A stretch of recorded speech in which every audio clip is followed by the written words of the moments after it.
Hello guys. So in the last class we spoke about the periodic classification, the modern periodic law and modern periodic classification. And today let's continue our discussion on the identifying the position at various terms. So before that, roughly recapitulating the things, the modern periodic table, how many groups, how many periods? 7 periods. And how many groups? 18. And I told you to remember a magic number. And what is that? Magic number? 2, 8, 18, 32 and 19, but I said it as incomplete. Okay, do remember this. Fine. Okay, then now let's move ahead. According to the modern periodic table, what is the prima facie or the criteria for the classification of periodic table? Is it atomic mass or atomic number? Atomic number. Okay. So from there we'll start.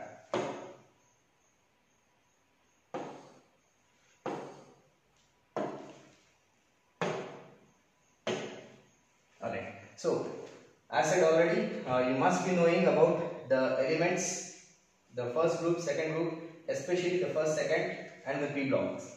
Okay. The first group elements are hydrogen, lithium, sodium, potassium, rubidium, cesium and francium.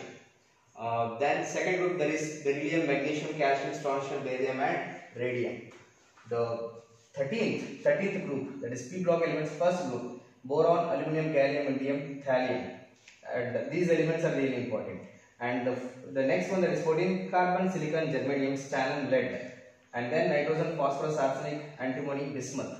Oxygen, sulfur, selenium, tellurium, polonium. Fluorine, chlorine, bromine, iodine and acetylene. At last, noble gases whose general electronic configuration is always matching with the octet rule. All of these elements wants to have stable electronic configuration, because we know that the general electronic configurations for this is Ns2 Np6. Okay, so any element that you take will more likely wants to get that configuration. Okay. Okay. Now, if you can see, like, there are some elements which are written, the radioactive elements greater than 82. Like for example, after lead, we generally consider these elements as radioactive elements. Okay, what do you mean by radioactive elements? Those elements which actively radiate energy. Okay, radioactive. Alright. So, greater than 82, we generally consider the radioactive elements. So, our study will restrict ourselves to the lead, to the maximum bismuth. Okay, fine. So, now let's identify how to write the nomenclature or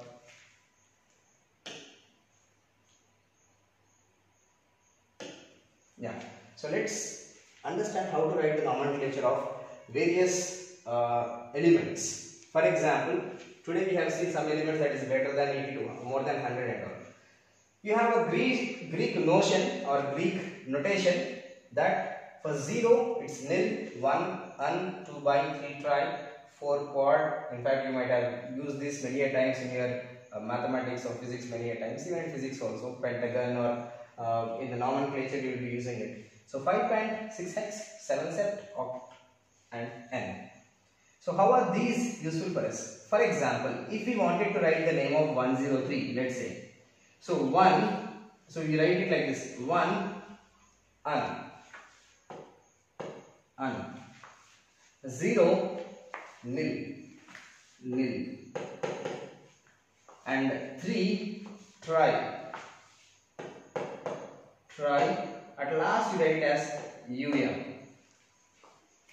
Okay, so this is how you write the nomenclature of the newly found elements later on many years. Even there are some elements whose IUPAC have not confirmed the names. Of course, you might be seeing here the representation of some elements like FLNC and OG, TS, but actually the confirmation has to be come from the IUPAC. Okay, putting that point aside, let's understand how to write the names. So if I ask you to write 105, I hope you must be doing it. I'll take a pause, do it. Okay, hoping that you have done. So the names should be what? Un, nil, septium.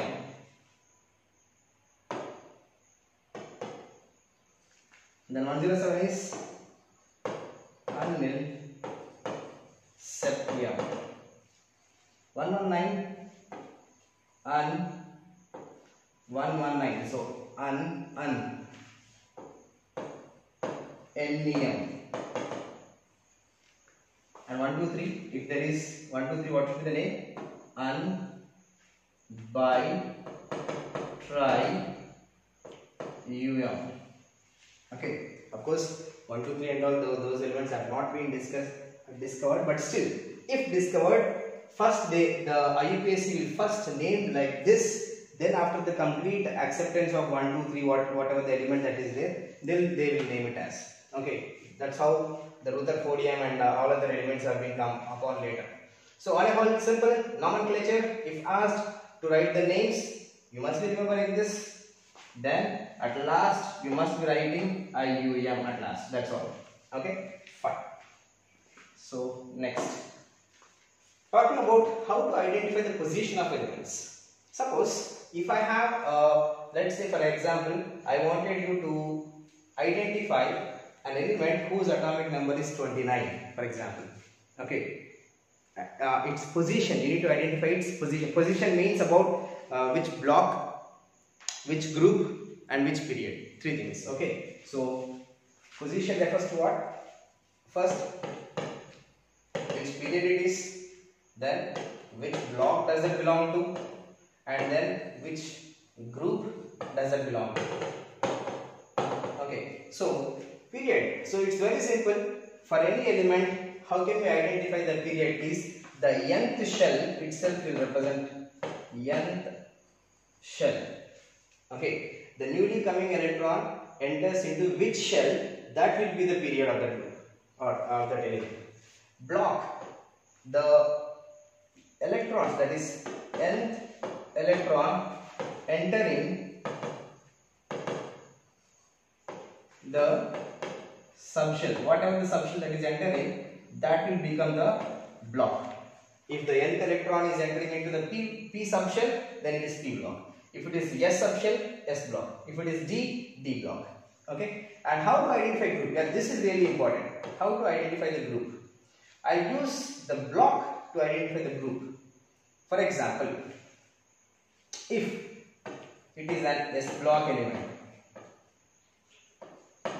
the group number can be identified like this. If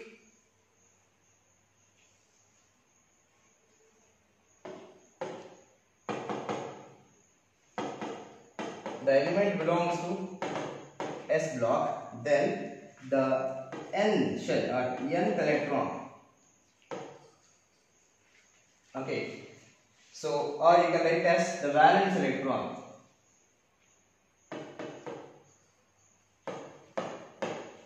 The valence electron, like if it is 2s1, if the configuration is coming out to be 2s1, then it becomes first. If the configuration is coming out to be 2s2 or 3s2, then it is becoming as what? The group number is 2. So the valence electron configuration, you can, by the configuration you can say. Suppose if it is a P block, then how to identify the group number is 10 plus valence electrons. Okay, 10 plus valence electrons. Suppose if it is belonging to D block, then what do you represent? To identify the D block, it is like this. Number of electrons in n-1d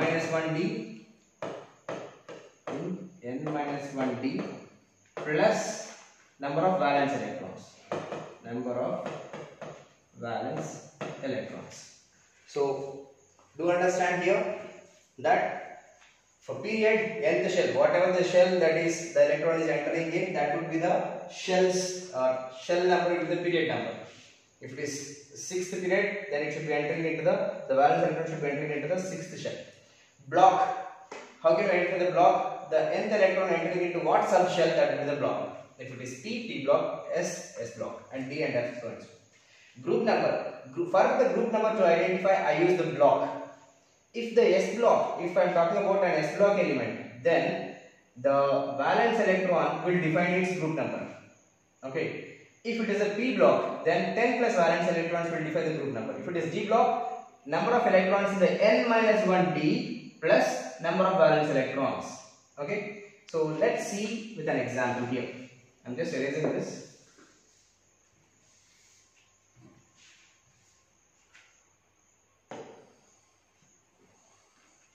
Okay. So for example, I am asking you to identify a position or an element whose atomic number is starting with simple. Let's say 17. Okay. So first, how to identify the position of these elements? Which period, which block, which group and all. So starting with 17, first write the electronic configuration. So how do you write the electronic configuration for 7? I hope you must be knowing the atomic structure chapter. You might have studied it. 1s2, 2s2, 2p6, 3s2, totally 17. Out of 17, I have mentioned 12, and lastly BP5. Alright. So now the last electron, that is the 3p fifth electron, is entering now let's find out the period. Which period does it belong to? According to my statement that I have said already, the nth shell. What is the nth shell here? 3. So it is belonging to third period. And what is the block does it belong to? As said again, it is the fifth electron is entering into which subshell? P subshell. So it should belong to P block.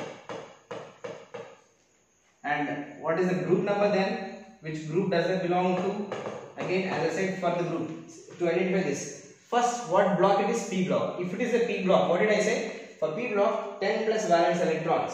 So 10 plus, how many valence electrons are there? Is it 5? Commonly made mistake. Some students write it as 5 because their definition itself is wrong. Valence electrons does not mean last electrons. Valence electrons means last shell electrons. So last shell, this is last shell means this one, third shell. So totally there are 7 electrons. So 10 plus 7, so 17th group is that is 17 group, that is in fact the element is fluorine. So 17 atomic number, fluorine stands in 17th group. Okay. That is the 3A, 4A, 5A, 6A, 7A, they are also called as 13, 14, 15, 16, 17. Okay.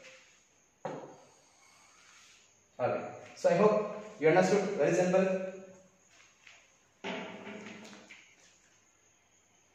Alright. So if you have understood, just solve this for me. In fact, you can cross verify yourself. Atomic number 23. Then I was talking about 29 previously. In fact. So 23, 29, 45, okay, and let's say for example 35 also. Okay, so just identify the position of these elements, that is period, block and group, and then cross verify yourself. Do not wait for me to solve.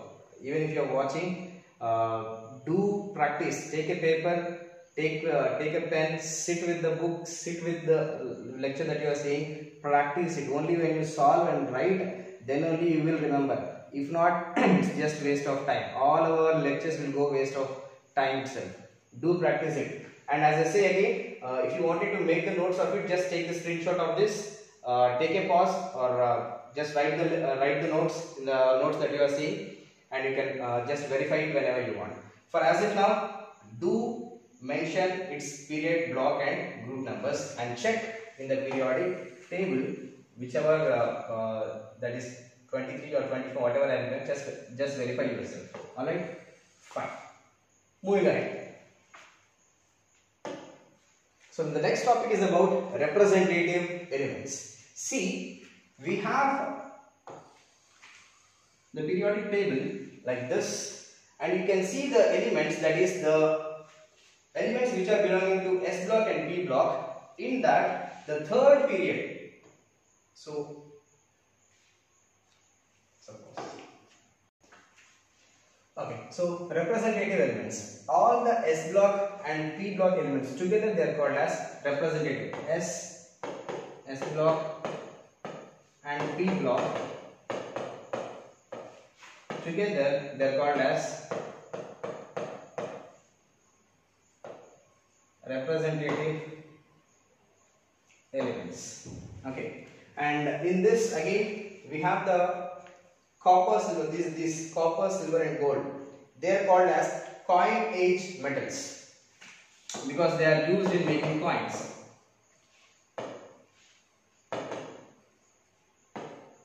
Copper,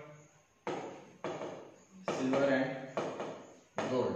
They are called as coin age metals. And the special names for the boron family, carbon, nitrogen, and oxygen family, the names. If we talk about their names, so boron family, it is generally named as like in the common name also it is used as boron family, carbon family, and this one, that is from nitrogen, we have the names as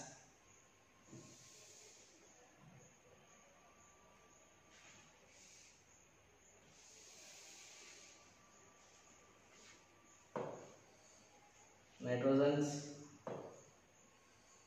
oxygen, and fluorine family. We have a peculiar name that you must be knowing. They are called as nicogens. The name coming from nicogens. Okay, gen generally represents about from where they have been produced and all. So nicogens, nitrogen family, and oxygen family, they are called as chalcogens. Chalcogens and halogens. You are very much familiar with this word. Halogens.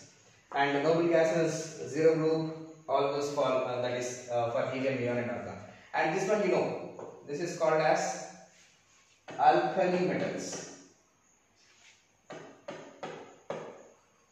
Alkali metals. The second group, it is called as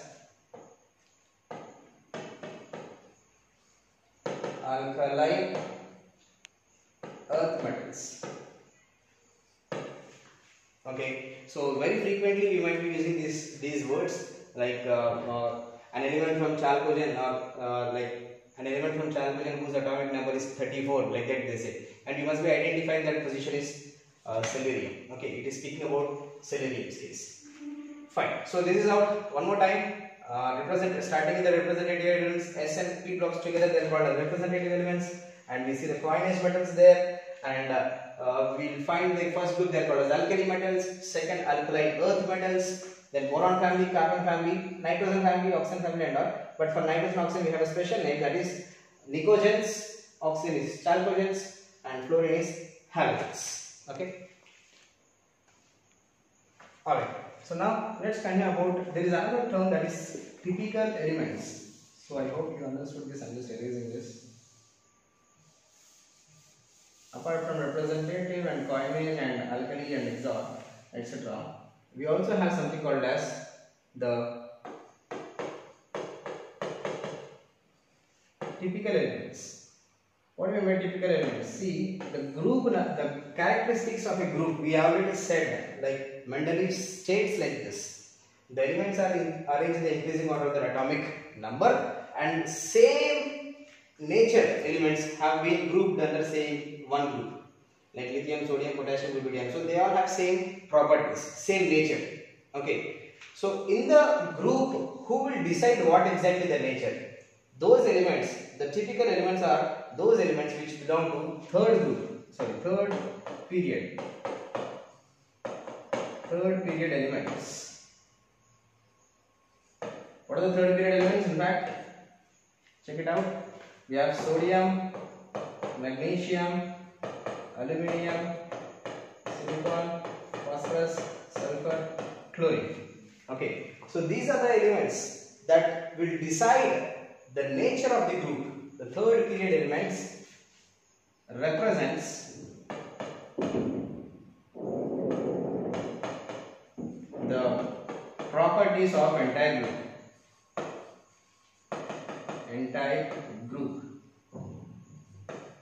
Okay, and here doing very important point, the second period, that is lithium, beryllium, they are not the typical elements. that will not decide the nature of the groups. Who will decide? Third. Even though they are third, why are they representing? Why are they demonstrating the entire properties? The reason is, here I will write the reason also. The second period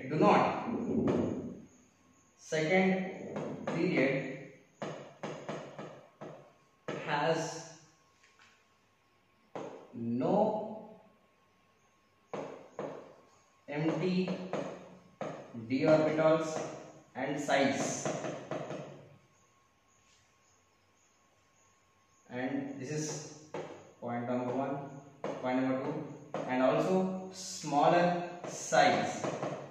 Because of these two factors, okay, the elements that are there in the second period are not the typical elements, just because their nature is second period elements do not have they don't have empty d orbitals, and they also have the second point, that is smaller size. Because of these two reasons, they are not considered to be as typical elements. So ultimately the discussion is this: we have the third period as typical elements. And what are the elements? Sodium, magnesium, aluminum, silicon, phosphorus, sulfur, chlorine. Not noble gases till chlorine. Fine. So just have a note of this. Alright. So hoping that you have understood, let's move on. So the next topic is about diagonal relationship. Very simple topic again. This is also. I hope you can understand, and you must be knowing what is the reason that is important. As the name itself is suggesting you, there is a relationship for the diagonal elements, especially for the second period and the third period. Okay, the elements like lithium and magnesium. If I rewrite the elements here, lithium, beryllium, boron, carbon, nitrogen, and etc. So for lithium we have sodium, magnesium, aluminum, silicon. Let me confine to this. Okay. So for these elements, if you see, lithium shows similar properties with magnesium, beryllium shows similar properties with aluminum, and boron with silicon. Okay. So this nature of diagonally representing elements or similar elements, that relationship is called as diagonal relationship. Why is it that these elements are representing magnesium than sodium? That you must be aware. The reason again, 4 main reasons. Number 1, due to same size. Lithium and magnesium, same size of atoms and ions, both. Atoms and their respective ions. Li plus, Mg plus will have almost all same size. Okay. And second point or second reason is this: they have similar or same electropositive values. Electropositivity or electropositive value. What is an electropositive value? We will study in a base time. What is electropositive? And there is also something called as same electronegative values also. And lastly, they have same polarizing power. I think you have done with the chapter of chemical bonding. In chemical bonding, there is Fresnel's rule. While studying about Fresnel's rule, you might have studied about polarizing power, polarizability. Okay, you know, like what is polarization? First of all, cation being smaller atom. Cation is generally smaller and anion is bigger. This is cation and this is anion. The size of the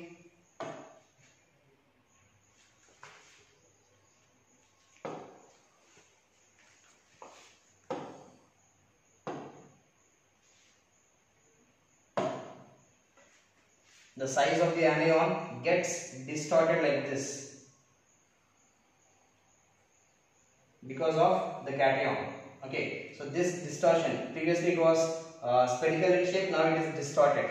This distortion because of the cationic attraction force of the cation has positive charge, right? So this positive charge of cation attracts the anion towards it and the size is distorted. This phenomena is called as polarization. Polarization. In Fazan, you might have studied about this, very important. And depending upon the polarization, we have the term polarizing power and polarizability. For cations, we demonstrate with the word polarizing power. Polarizing power. What is polarizing power? The ability to distort an anion is called as polarizing power. The capacity of the cation to change its shape is called as polarizing power. And with respect to anion, we use the term polarizability. Polarizability. What is polarizability? The getting distorted. Okay, because of the cationic force of attraction, getting distorted or change in the shape of the sphere, that is called as polarizability. Okay, so these two factors. And now we are talking about not polarizability, we are talking about what? The polarizing power. So these are the things you might have studied it in chemical 1. Now moving ahead. So because of these reasons, we can say that the lithium and magnesium, beryllium and aluminium, boron and silicon, they almost have same properties, and in fact that relationship is called as diagonal relationship. So these are the reasons why they are behaving so.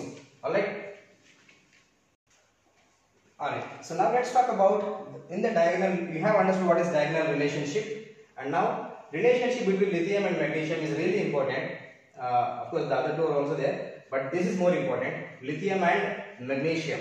So first, how the lithium and magnesium are related. We understood what is diagonal relationship and why they are same, and in which properties they are same. Let's understand. So reaction with nitrogen. See, both of them, that is lithium and magnesium, do react with nitrogen and form lithium nitride and magnesium nitride. Okay, whereas other elements like sodium, potassium don't. Okay, sodium and potassium don't form the nitrogen, whereas lithium can form the nitrogen, which is the nature of magnesium. So that's why they are similar. Okay, so that's the first point. Second, reaction with fluorine or fluorocarbonate. See, same reason. For example, if I talk about lithium fluoride and magnesium fluoride is possible. Okay, whereas sodium fluoride and potassium fluoride are highly unstable. Okay, alkali metals, fluorides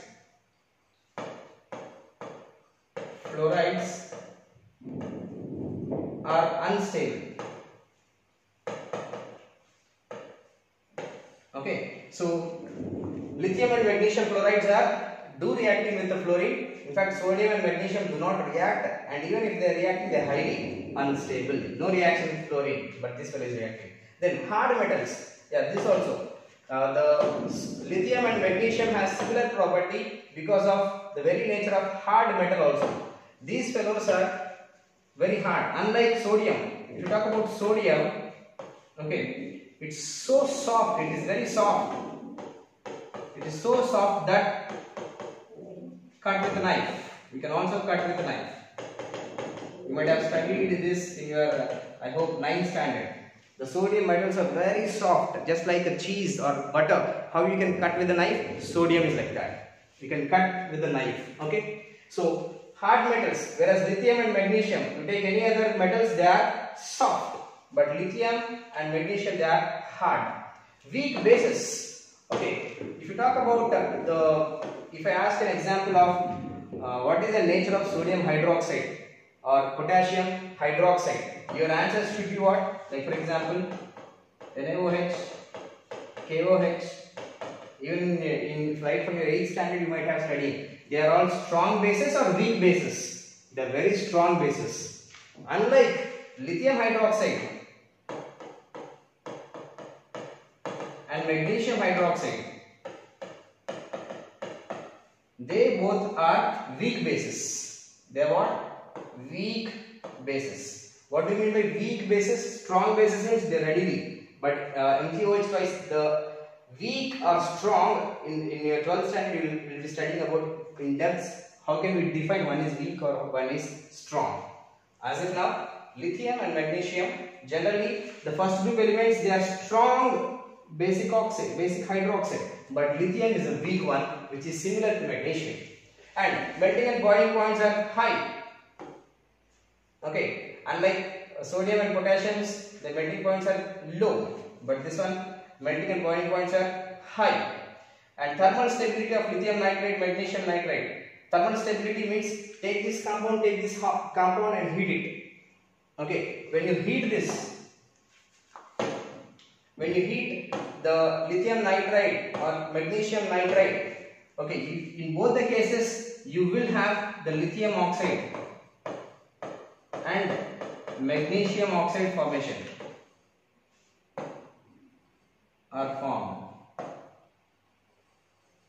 Okay, same way you can also write with respect to the chemical reaction based on you can also write as carbonates, lithium carbonate and magnesium carbonate.